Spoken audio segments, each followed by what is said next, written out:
Okay, so here is a sunset. I already did the first layer in the class that I teach, and I'm going to be finishing it up now here at home. So I am just applying water. It's on dry paper. All the paint is dry, and I'm just applying a pretty thick layer of water. I'm re-wetting the paper. I'm using Arches 140 pound, so it's pretty thick. And here I am with a pretty wet brush, heavy load of paint on my brush, applying on the wet paper Winsor red and Winsor yellow to get this nice orange glow color of the sunset. So you can see it's kind of streaky. I'm doing that on purpose for the kind of haze in the sky, and now I'm just using a tissue to wipe away. So my goal is to get that beautiful sunset glow, and the picture will be back up. My reference photo will be back up here in a minute. I just took it down so you can see what I'm doing with the sky, and the reference photo is from Pixabay, by the way. Now I'm adding just a little blue to my brush to reflect the water in the sky there and to get a little bit of haze. And I'm also going to be doing the trees, those dark trees, shadowy trees in the background. So I want something behind the trees, a little haze, so they blend in together with the sky, so they look like they're in the distance. Now this is just pure yellow, Winsor yellow on my brush, trying to get that beautiful glow of the sun.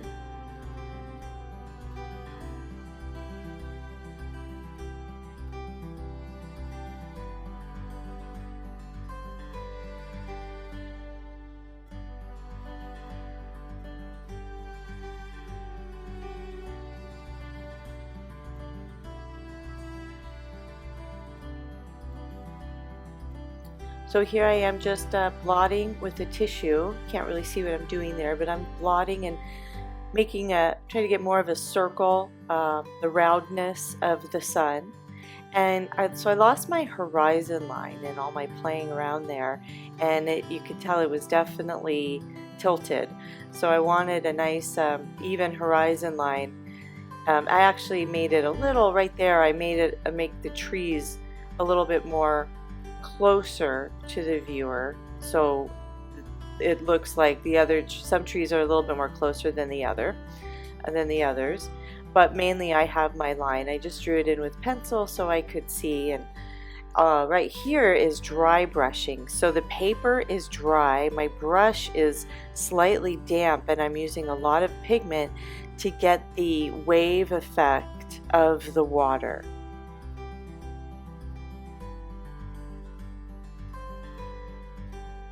Here's the fun part. So I'm going to do about, I think, 3 layers of the trees. So this is my first layer, just getting in where I want the trees, mainly a guide for my other layers, and working on my horizon too. Don't want to lose it again, so I'm doing a little more paint on my brush there. And here I am. This is neutral tint. The color of this paint is neutral tint, just plain neutral tint. I think I did add it with a little violet, a little purple, as you can kind of see in the bottom right of my palette there.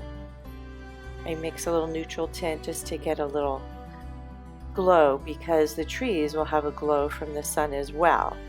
So I like to capture that. You'll see towards the end I do some colors on the treetops, and it's really kind of fun, and when it dries it just gets a beautiful glowing effect. So stay tuned till the end, of course.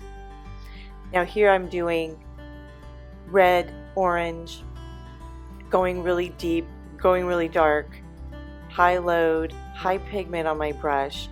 Now this will dry a lot lighter, so that's again why I'm going really dark. It's my third layer actually, and I'm going really dark. The paper is damp, and my brush has a lot of paint on it, so it's not as wet as the paper. So that's how I get the pigment so dark, and I'm still able to blend it because the paper isn't completely dry and my brush is damp as well. That's something that just takes practice, and to get certain effects that you want to get, definitely practice with scratch paper and playing around. That's just the best way to figure things out, and figuring things out is painting. So now you can see the red area, the red glow was really wet, so that is why I purposely put the paint of the trees close to the red, because I wanted it to seep in for that blurry effect, for that distance blurry effect. So on the right here, those trees I want a little closer, not as far as the ones to the left there, so I'm making those a little more clear, not as blurry. Now this is, I'm doing a little glow on the treetops here, just a little blue, a little violet. Always looks great when you mix it with grays or blacks, so it doesn't look as flat. Now that little cauliflower effect there at the top of the tree, I'm not worried about that because I'm going to go over with my final layer, which is going to be pretty dark, so it will cover up any little happy accident. So here I am trying to get the sunset glow on the tips of the trees, going for it with a lot of pigment, a lot of red and yellow, and I'm letting it blend on the paper, which is a whole different effect than blending it on your palette.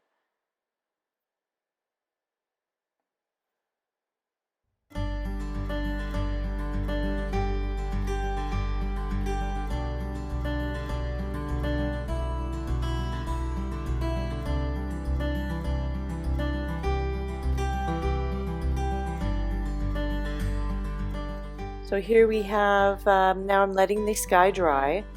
Where I go and do my third and final layer on the sky, I'm letting it completely dry and working on the horizon now. I'm doing a deep, this is a phthalo blue with a little ultramarine. I did some turquoise, as you see. I'm trying to get the effect of the waves, so I did a really light turquoise color first. Now I'm going through and doing the tops of the wave to get the effect of the wave kind of turning over. So going really dark now. The paper is dry on the areas I'm working on right now, and my brush is heavy load of paint and it's damp. It's not super wet at all. This is pretty close to dry brushing because I don't have a lot of water on my brush.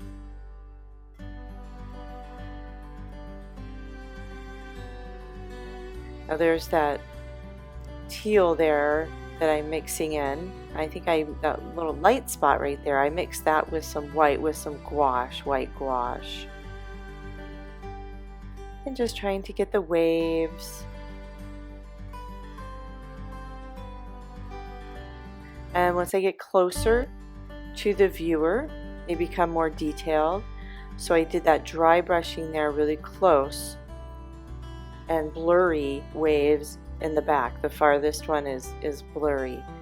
Now here I go with the final layer for the trees. You can see I left a little bit of gray of the first layers behind it, again for the blurry effect and for a distance. That helps with giving the effect of distance, that they're in the distance.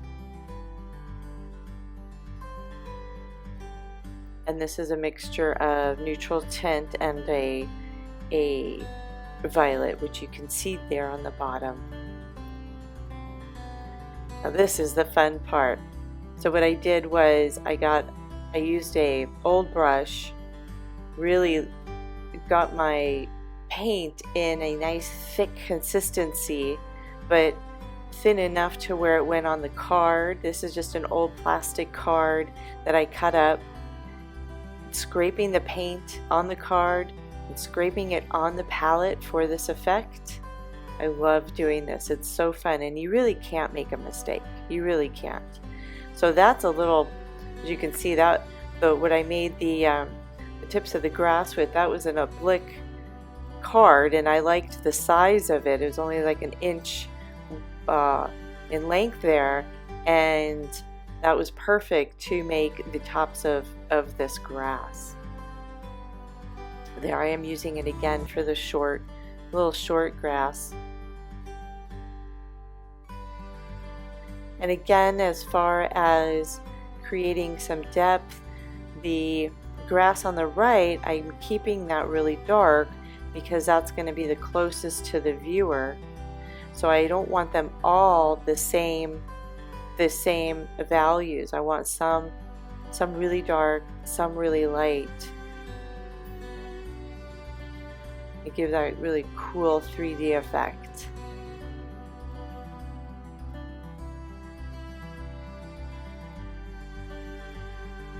This takes a little patience because not very much paint gets on the card. So you can see I did some blue in there just to break up the values. I did some blue grass, some dark blue grass, and then I did just a dab of yellow highlight with a brush on the grass that's right in front of the reflection of the sun. And now I'm doing so highlights. This is white gouache with Winsor yellow, and trying not to do too much. Everything's pretty dry, so this won't absorb too much into the paper because the paint underneath was dry. So I wanted just a little more highlights and trying not to do too much, just to get that pop.